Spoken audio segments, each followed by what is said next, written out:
Okay, when it comes to reading self-help book, I have seen a lot of students or predominantly a lot of people who wanted to learn something. They try half-heartedly these self-help books. Sometimes they do first few pages, then throw it up. Sometimes they read only 2 books and just stop. What is going wrong? So when I was looking at people and their reading habits, I found out the method in which the way they read the self-help books is something that needs correction. So my suggestions, I'll just give you 3 to 4 points on this. First of all, when I pick up a self-help book, many a times we pick up self-help book because of the title available.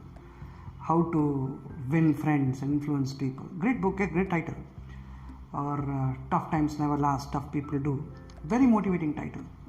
But then I pick up the book and then go for 10 pages, then I'm demotivated.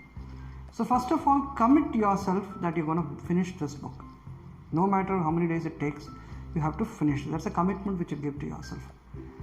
Because only if you finish that book, you will at least find some gist in that book which is useful to you. So first of all, a commitment that you should finish that book is required. Second point. Many of us, when we read books, we mark, we highlight those important points. That is okay. But the next stage is, write down what you feel about that particular point. Right? What is your opinion on that particular point? For example, the author says that you should always be in the present tense. Now, what do you mean out of it? What is your thought of being in present tense? Just put that 1 sentence or 2 sentences in that particular area, so that tomorrow when you reread or just pick up these points, you will know how do you think for that particular point. This is the second tip. Third tip, or a next advanced version is, let us, for example, I'm reading a book called Marketing Warfare, right? Or Biology by Martin and Storm, anything for that matter. This is on something like some marketing analysis, how people have done it, how various companies have done it.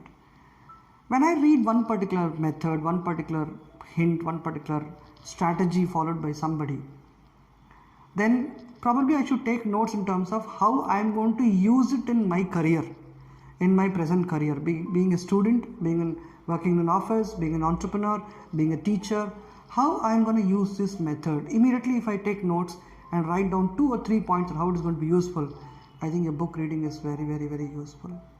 So this is the third level. This is not one after another. This is third level at which you should do. Now the last point is, as soon as you finish reading the book, please discuss that book with somebody else who's also read that book. This will basically give you the other person's perspective on how the author has approached the book. Otherwise, there are chances we still stand biased. So these are my inputs on how to read a self-help book. Thank you.